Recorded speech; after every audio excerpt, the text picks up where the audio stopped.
Hey everyone, welcome back. I am Sahil Bansal, and in this series we are discussing the Code of Civil Procedure 1908 in great detail with steadiness and clarity and context.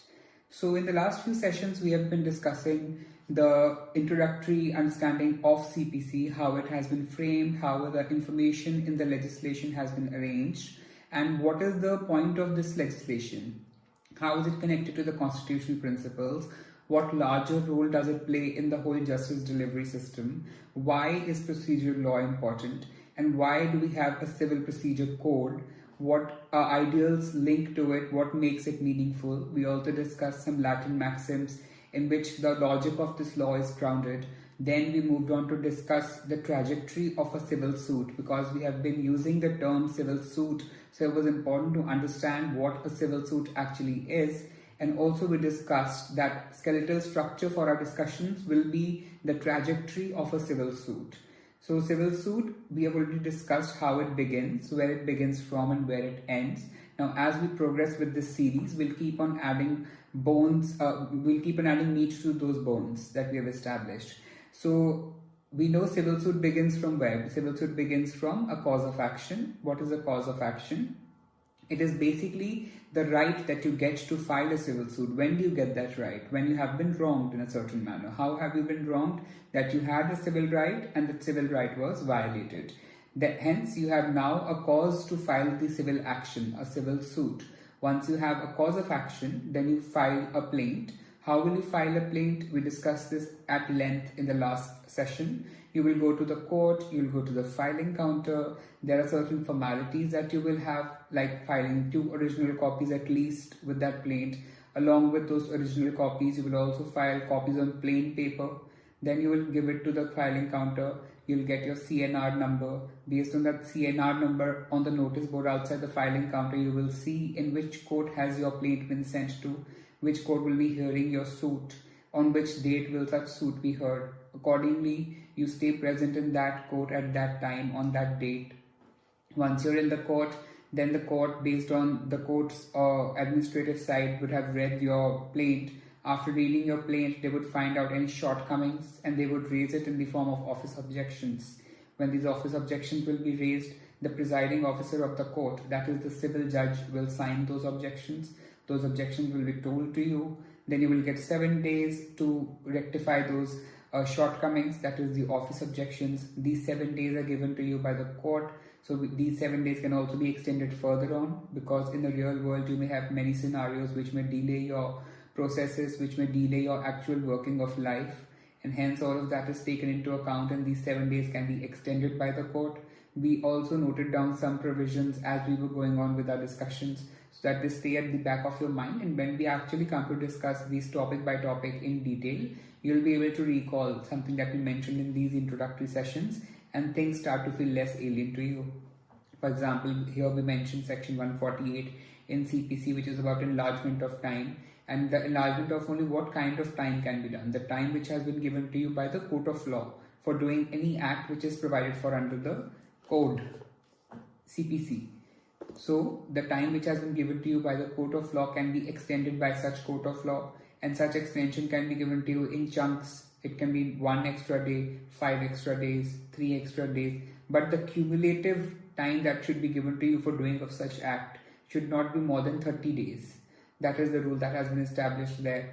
Then once you're given the time to rectify your office objections, to rectify the shortcomings in your plaint, once you've rectified those, then you are said to have duly instituted your suit. Once it is duly instituted, all the formalities have been met.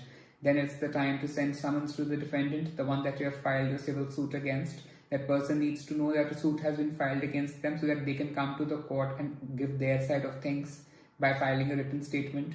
How will these summons be sent? A summons order will be prepared by the court. The court officer, the presiding officer, judge, the judge will sign it. Then the judge will tell the plaintiff, now we're ready to send the summons.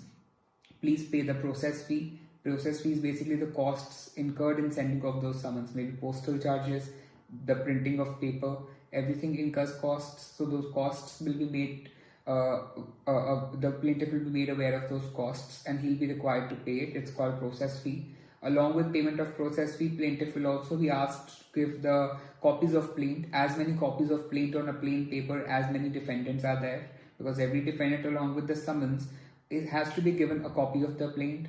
Your plaint will also contain certain documents on which you have relied for writing that plaint. Those documents will also be attached with the plaint. Now these documents and the plaint all together will be given to the defendant with the summons. Because what are summons doing? Summons are telling the defendant that a civil suit has been filed against you and you should come to court and answer the civil suit. Now by sending of those summons, two things will happen. First, the date on which the service of this summons is done to the defendant. The defendant will have 30 days from then to file his written statement. Second thing, the summons will mention the next date of hearing, which will be the first date of hearing. That is the first date where the plaintiff and the defendant both will be present in the court. So those summons will mention the first date of hearing, and on that date the defendant is required to appear in the court for the hearing. How will the defendant write the written statement? What is a written statement? Written statement is a reply to the plaint. He can only reply if he has a copy of the plaint. That is why with the summons you will send your plaint, you will send the documents you have attached with the plaint, so that after reading all of them, after perusing all of that, the defendant can draft his written statement and file it in the court within 30 days after the service of summons. Now what are these 30 days? These 30 days period can also be extended. We have read, we also saw Order 8 Rule 1, the proviso of it, which explicitly says that you can extend these 30 days by another 60 days, thereby bringing the cumulative time which you get to file a written statement up to 90 days from the date of service of summons. Then suppose the written statement has been filed by the defendant, then comes your first date of hearing. First date of hearing, the court will record the admissions and denials of plaintiff, admissions and denials of the defendant. Court will look at the pleadings that have been filed. These admissions and denials will first be gathered from the pleadings of the parties. If plaintiff is saying A, then what is defendant saying with respect to that point A? That will be recorded. If there's something that has not been answered to, or a point that has been raised by the defendant, then plaintiff has to reply to that point. All of those will be recorded in these admissions and denials by the court. What is the purpose of recording these admissions and denials at the very first hearing? The purpose behind this is to gauge what is the dispute. What is the dispute about? What is the nature of this dispute? What is the complexity level of this dispute? Is there a hope that the parties can come together and resolve this dispute outside the court?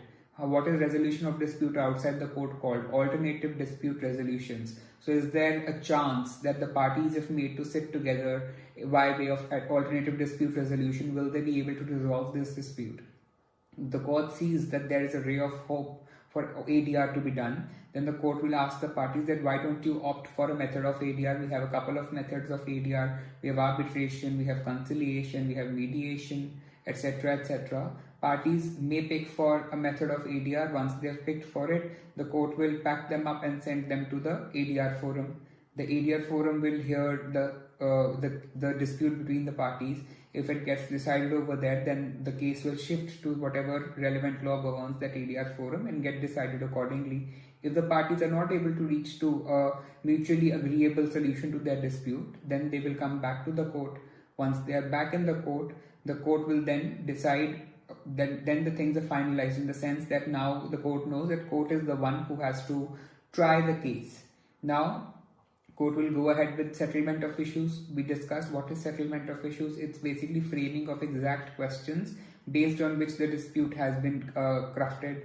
So if those questions get answered, the dispute will get decided. So the court has to apply its judicial prudence in drafting of these questions, because these questions are going to be the exact points on which both parties will argue throughout the trial.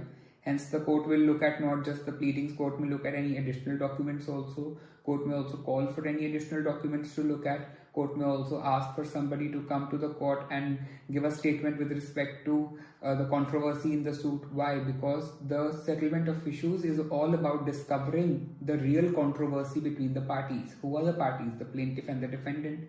Once the court has looked at all the material that it can look at, it will settle the issues, it will draft the issues, it will frame the issues. Once those issues have been framed, the parties now know what they are supposed to argue on. Now here, you have another stage as well. Once the settlement of issues is done, if the case is of such nature that it can be decided at the first hearing itself, Then the court will conduct one hearing. Court will tell both the parties that okay, this is a suit which can be decided at one hearing itself, at the first hearing itself. Then the court may decide the suit itself in the first hearing. For this we have Order 15. We will see it when we discuss Order 15. What are these kind of cases where you can decide the case in one hearing? Because it of course has to be applicable to specific kinds of suits and cases.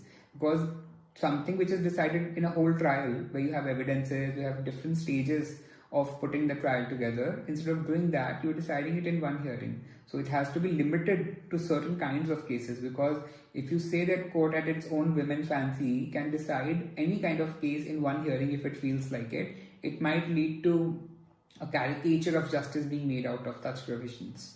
That's why we will see what the law has to say about it. But I wanted to tell you that there is a process like that, that after the settlement of issues, if the case is such that it can be decided at the first hearing itself, then the court will tell the parties that we will do a hearing to decide this case, so come prepared accordingly.